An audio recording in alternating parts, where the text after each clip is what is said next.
Hello বন্ধুরা, পিয়াস কিচেনে সকল বন্ধুদের স্বাগত জানাই।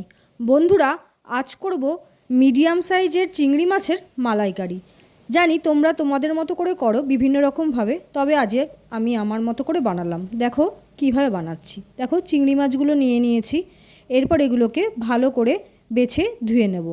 ভালো করে বেছে ধুয়ে নিয়েছি। ওর মধ্যে নুন হলুদ মাখিয়ে কড়াইতে সাদা তেল গরম করে একদম হালকা আঁচে কিন্তু সব মাছগুলো হালকা আমি ফ্রাই করে নেব। এই সময় কিন্তু গ্যাসের ফ্লেমটা একদম লো করে দিয়েই আমি কিন্তু মাছগুলো ভাজবো। আমি কিন্তু এই মালাইকারিটা আমি আমার মতো করে বানাচ্ছি, তোমরাও এভাবে বানিও। মাছগুলো সব সুন্দর করে ভেজে নিচ্ছি। এর মধ্যে আমি দেখো এখানে পোস্ত, সাদা তিল আর কাঁচা লঙ্কা বেটে নেব। আর দেখো নারকেল কুড়ে রেখেছি, সেটাকে মিক্সির সাহায্যে নারকেলের দুধ বার করে নিয়েছি।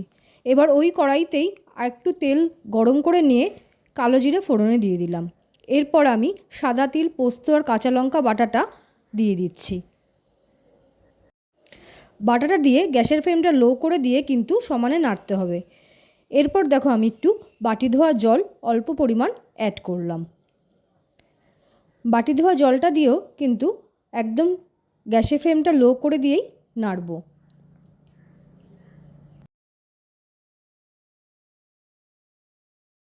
মশলাটা কষতে কষতে আমি এখানে টক দইটা ফেটিয়ে নেব। দেখো আমি মশলাটার মধ্যে অল্প পরিমাণ নুন আর হলুদ অ্যাড করলাম, আর একটু পরিমাণ বাটি ধোয়া জল অ্যাড করলাম, দিয়ে মশলাটা কিন্তু সমানে নাড়ছি। এই সময় কিন্তু গ্যাসের ফ্লেমটা আমি লো করেই রেখেছি। এরপর আমি নারকেল থেকে যে দুধটা বার করে রেখেছিলাম সেটা এবার দিয়ে দিলাম। নারকেলের দুধটা দিয়ে কিন্তু সমানে নাড়তে হবে, না হলে কিন্তু কেটে যাবে। এই সময়ও কিন্তু গ্যাসের ফ্লেমটা আমি লো করেই রান্না করব। দেখো গ্যাসের ফ্লেমটা লো করে দিয়েও কিন্তু আমি টক দইটা যেটুকু ফেটিয়ে রেখেছিলাম ওইটুকু অ্যাড করে দিলাম, দিয়ে সমানে নাড়ছি। এরপর আমি পরিমাণ মতো মিষ্টি অ্যাড করলাম। এই সময় গ্যাসের ফ্লেমটা মিডিয়াম করে দেবো, হাই করব না। মিডিয়াম করে দিয়ে সমানে ফুটতে দেব। এরপর খানিকক্ষণ ফুটে গেলে ভাজা চিংড়ি মাছগুলো আমি সবটা অ্যাড করে দিলাম।